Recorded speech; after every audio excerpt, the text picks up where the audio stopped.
మీ hand writing బాలేదని బాధపడుతున్నారా? ఇంకెందుకండి ఆలస్యం. ఈ బేసిక్ స్ట్రోక్స్‌తో మనం మన హ్యాండ్ రైటింగ్‌ని స్టార్ట్ చేద్దాం. అందరికీ నమస్కారం అండి. Welcome to my channel master handwriting course. ఈరోజు మనం print handwriting strokes practice చేయబోతున్నాం. First start with straight lines. Straight lines అనేది మనం టాప్ లైన్ నుంచి బేస్ లైన్ వరకి యూజ్ చేస్తాము. లెటర్స్ అనేది స్ట్రెయిట్‌గా ఉండాలి.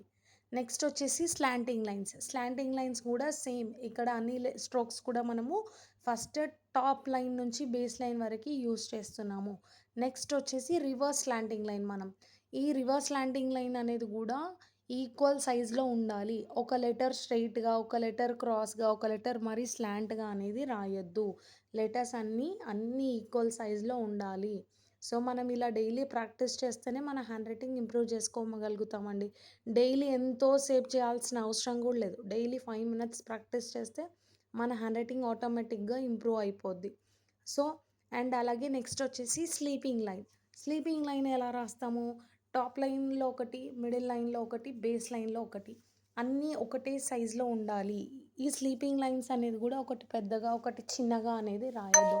ఏ స్ట్రోక్ రాసినా సరే మనం అన్ని స్ట్రోక్స్ అనేది ఈక్వల్ సైజులో ఉండాలి. నెక్స్ట్ వచ్చేసి సర్కిల్. సర్కిల్ ఎలా రాస్తాం మనము? రౌండ్గా ఉండాలి. మన ప్రింట్ హ్యాండ్ రైటింగ్ వచ్చేసి దాని రూల్ ఏంటి అంటే లెటర్స్ అన్నీ కూడా రౌండ్గా ఉండాలి, స్ట్రెయిట్గా ఉండాలి. సర్కిల్ షేప్లో ప్రింట్ అంటే ఏంటి? యాజ్ ఇట్ ఈస్ ప్రింట్ లాగా ఉండాలి. సో సర్కిల్ షేప్లో మనం లెటర్స్ రాస్తే అది చాలా నీట్గా వస్తుంది అనమాట. నెక్స్ట్ వచ్చేసి సి.